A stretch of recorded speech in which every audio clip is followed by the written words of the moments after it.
Trading places or trading problems? Trading places, if this concept could be viewed by the two teams involved in this theoretical blockbuster trade, if they could view the two players as being of equal value, of solving each other's problems, of fresh starts. Here's the idea. The Atlanta Falcons have themselves a problem with Calvin Ridley. He's got his mental health challenge, and he's been known to be looking for a, quote, fresh start. And the owner in Atlanta, Arthur Blank, who says, we love Calvin, at the same time acknowledges the possibility of a fresh start, and that means a trade. How much of his mental health challenges are, I don't want to play for Atlanta, that's a matter of speculation, but it is kind of assumed around the NFL that if suddenly he got traded to Dallas or New England, that suddenly some of his challenges may be eased. Meanwhile, the Cowboys are looking for financial relief as it involves another standout receiver, Amari Cooper, four-time Pro Bowler. So, want to trade Alabama guys? Let's walk through how this can work or maybe cannot work. I will say this. Among all these speculative media trades that are floating around out there, this one at its core does solve some issues on both rosters. Atlanta in dire need of a number one receiving option for quarterback Matt Ryan, especially as it seems like it's going to have to commit to Matt Ryan for 1 year, more, probably 2 more years, given the cap situation there. Soon to be 37-year-old centerpiece of what they do. Give him a little bit more of a competitive team. And the Atlanta Falcons went 7-10 last year in Arthur Smith's first year. They could compete for the division title in the NFC South, for real, given all the changes there with the other squads.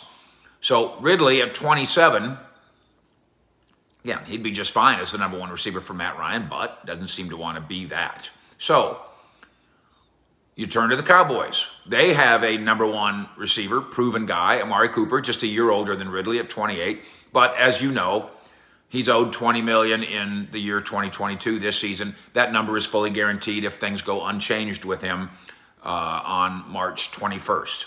Dallas has an out in Cooper's contract. They could cut him before that time, before March 21st, and save $16 million under the cap, still pay the cap $6 million. At which time, they would have room to do some business, but the receiver room would be made up pretty much of CeeDee Lamb, and that's about it.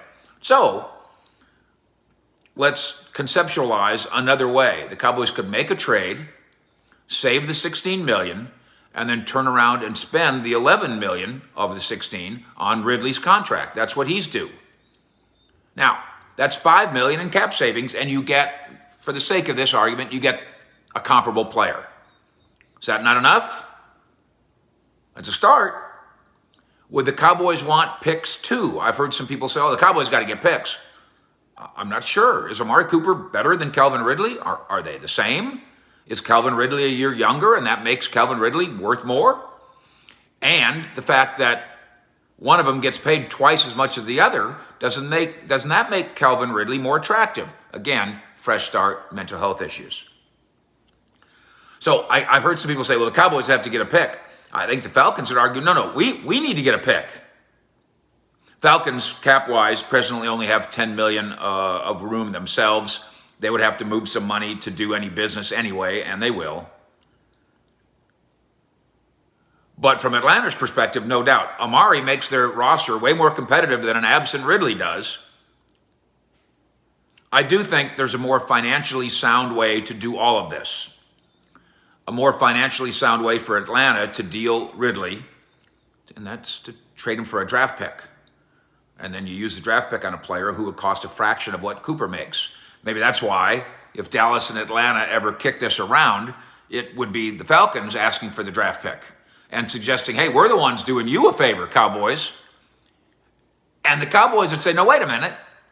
You have a guy who doesn't want to play for you at all, citing mental health issues, but is willing to play for us? You're the one with a problem. You give us the extra pick. I think in the end, trading Calvin Ridley for a pick in Atlanta, separate from what Dallas might end up doing, which is trying to trade Amari Cooper for a pick out of Dallas. That might be the result of that stalemate when those two teams butt heads. Obviously, Atlanta doesn't want to say goodbye to Calvin Ridley for nothing, and Dallas is better off getting something rather than cutting Amari Cooper. This is a conversation worth having, but in the end, one of them is going to say, we want the pick. No, we want the pick, and that might be the end of that conversation. We'll keep you posted on what really happens with Amari Cooper. Cowboys are talking about these things right now at the scouting combine, and the 75-member staff is at the scouting combine. So stick with us, and we'll keep you posted. Fish out.